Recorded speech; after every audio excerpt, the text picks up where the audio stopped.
네, 이 썸네일 보셨죠?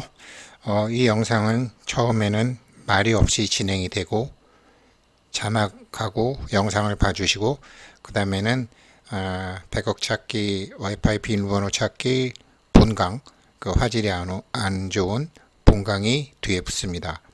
그래서 제가 해설 강의를 먼저 올려드렸지만 그것에 대한 본 강의입니다. 앞부분은 말이 없으니까 화면을 따라 잘 해주시기를 바라겠습니다.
잘 보셨나요?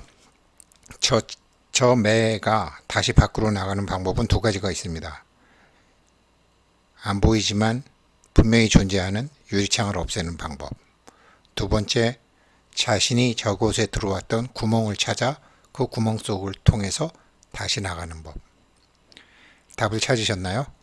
안 그러면 아래 강의를 보시고 계속 보시다가 보면 답을 스스로 찾으실 겁니다. 그걸 찾으시면 우리는 우리가 알던 우리와는 전혀 다른 우리가 됩니다.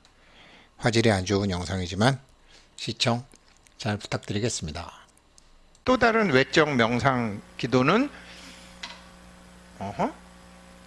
이거는 뭐냐면 임이에요. 이걸 임병, 맡기는 병. 저 대행스님 맡기는 병이랑 달라요. 그러니까 이건 임인데 이건 뭐 저기 교회에서 막 통성 기도 뭐 미심이다 뭐 이런 거 있죠. 뭐 단학선언에서도 하고 뭐 기독교에서도 하고 하는 저 통성 기도 믿습니다. 뭐 그다음에 뭐 관세음보살, 뭐 석가모니, 지장보살, 약사보살, 아미 요건 모조리 임이다. 그런데 내 금생에 부처되겠다는 사람이 이 짓 하면 미안하지만 그거는 병이다. 우리는 감히 병이라는 말을 쓸 수 없어요. 이게 다 외적 몸을 사용해서 몸을 적극적으로 사용해서 하는 건 다 임이다. 이제 내적 명상으로 들어가는데 복식호흡 혹은 뭐 단전호흡, 이건 몸을 가만히 두는 거죠. 그런데 몸을 가만히 두면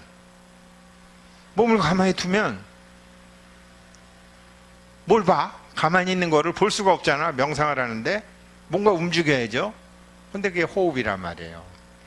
이거를 몸을 움직임을 그치고 다 그치고 그칠 수 없는 하나만 보는 요걸 지병이라 그래요. 근데 우리는 그냥 그칠 지라고 그래야지, 이거 부처 되겠다는 소원도 아닌 사람이 그 지병이야? 아이고 단학소는 그런 거 필요 없어. 명상 필요 없어. 복식호흡 필요 없어. 그건 지발등 지가 찍어서 그 과보를 바꾸야 말죠. 그래서 저 복식호흡, 요 단전호흡 같은 게 다 뭐 서양에서도 단전호흡 많이 하고 다 하잖아요. 우리나라 선도에서도 많이 하잖아요. 근데 이거는 일단 지라는 수행이다. 그리고 내적 명상, 이거는 멸인데요. 다 무시.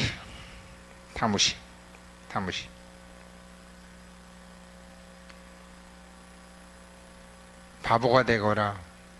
그래서 뭐 경허 스님 같은 사람 뭐 애기들한테 두들겨 맞는 거, 뭐 부잣집 딸 뭐 이렇게 했다가 그 집 머슴들한테 멍석마리에서 두들겨 맞는 거, 나는 하나도 안 아프다, 나는 하나도 안 아프다라면서 몸에서 일어나는 모든 것을 무시해 버리는 거. 몸은 없는 거니까.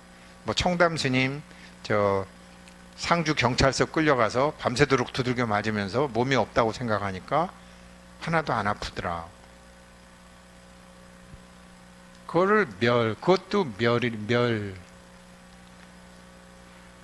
그러니까 몸이 육신이 없다라고 생각하는 거죠. 이것도 뭐 이거 가지고서 범소유상 개시험왕 하면서, 근데 다 이거 사실 굉장히 사람 의식만 바꾸면 되는 거거든요.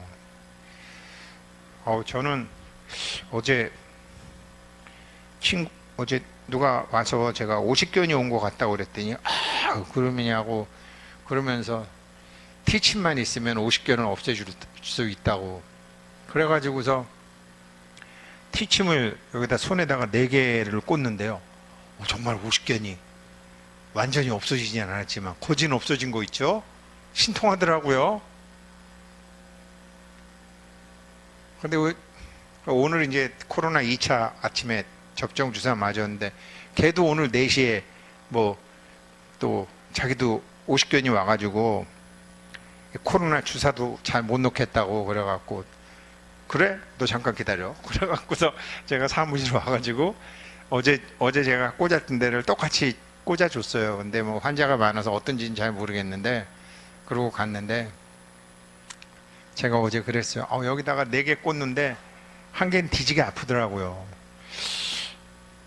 저는 만약에 외정시대에 독립운동해서 일본 경찰한테 붙잡혀가서 한 대만 맞으면 다 불었을 것 같아.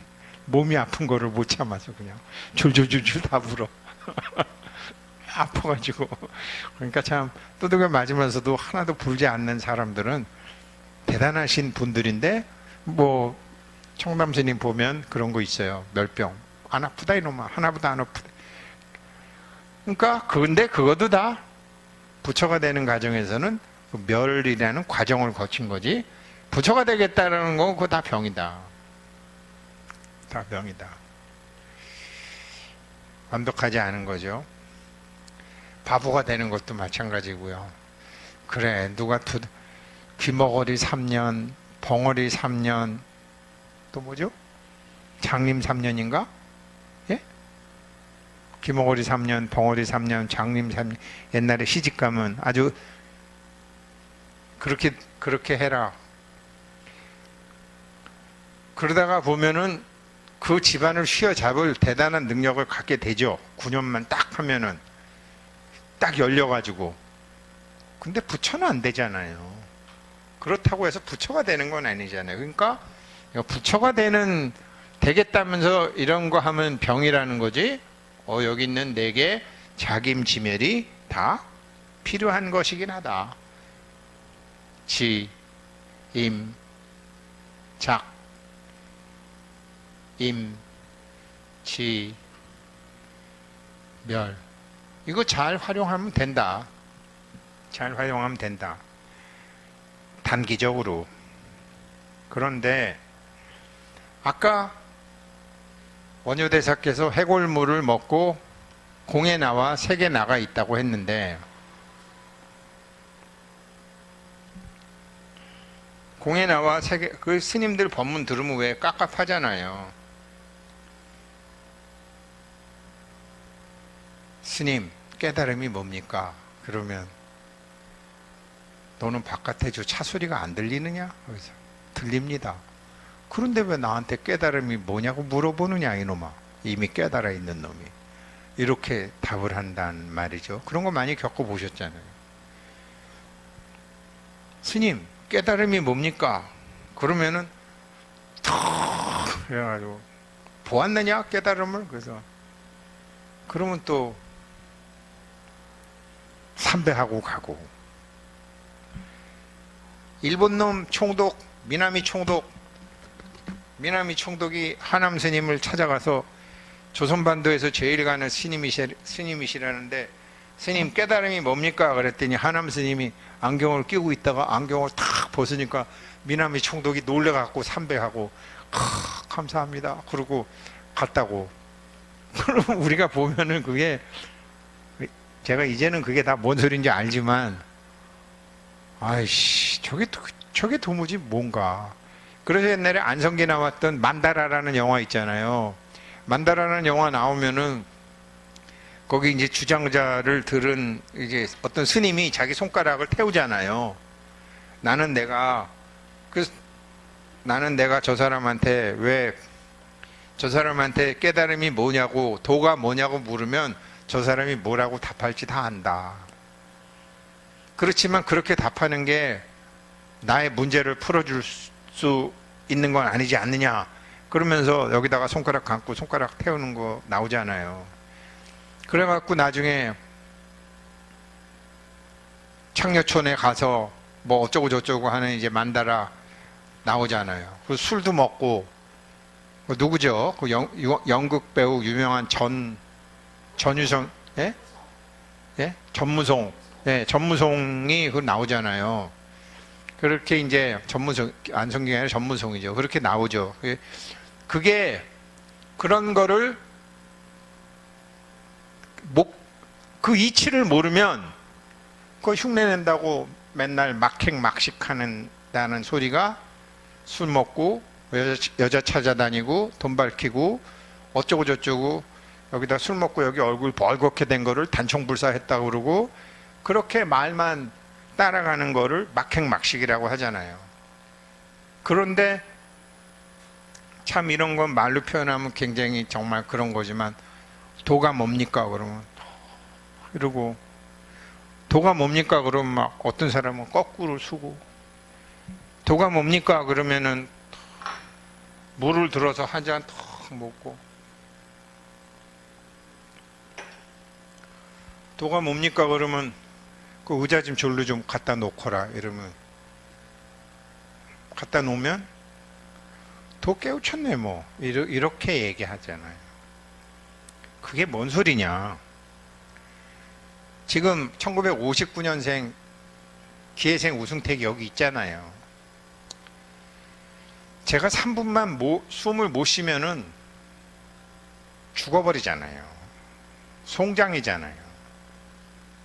그런데 송장이 아니니까 팔을 들을 수가 있고 송장이 아니니까 의자를 옮길 수 있고 송장이 아니니까 차소리를 들을 수 있는 거잖아요. 송장이 아니니까 이거를 할 수 있고 송장이 아니니까 물구나무를 서게 할 수 있잖아요.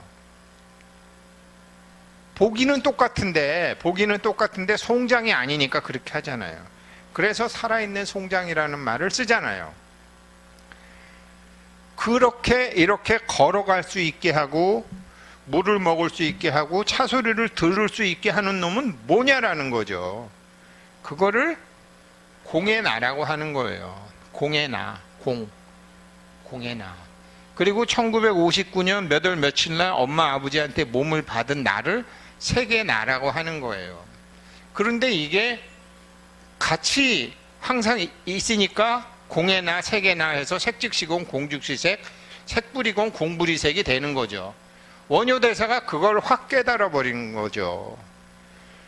해골물을 먹고 깨달은 게 아니라 원효대사가 이거 해골물을 먹고 마음이 같은 마음에 두 가지 마음이 있는데 해골물이라는 걸 알았던 마음과 해골물이라는 걸 몰랐던 마음을 깨달은 것이 아니라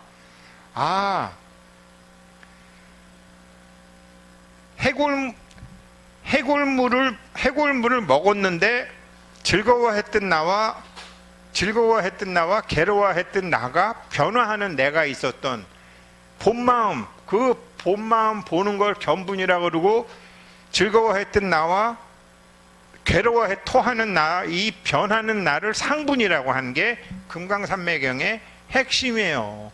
그래서 공의 나로 살게 되면 어마무시한 허공에 우보익생 만허공 중생스기 두기 시고행자 환본제 법보장의 보백 공덕장을 갖게 된다라는 게 금강산매경이란 말이에요. 그런데 금강산매경은 뭐냐? 지금 제가 이론적으로 설명하지만 완벽하게 그런 공의 상태로 가 있을 때, 공의 나로 살 때,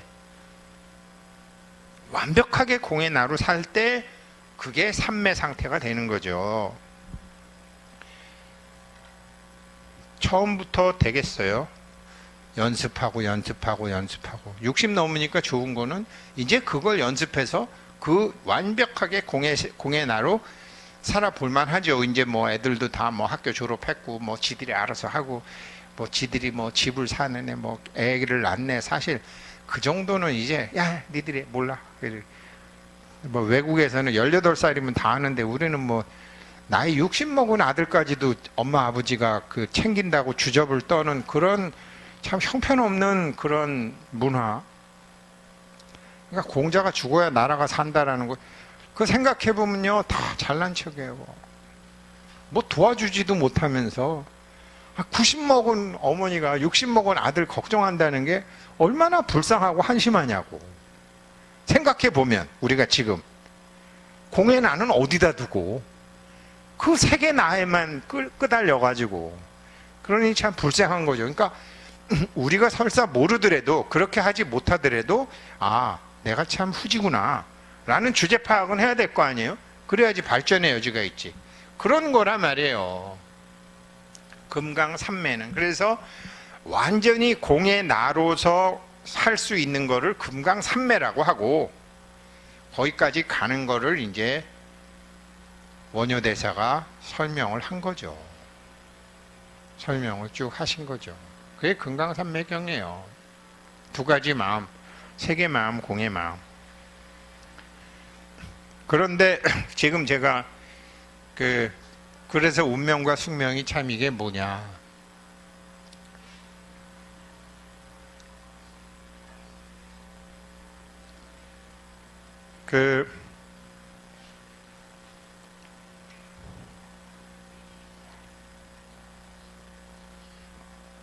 숙명은 쉽게 얘기해서, 숙명은 아까 이부진 사장 얘기로는 안 따라가면 바보라는 거 아니에요?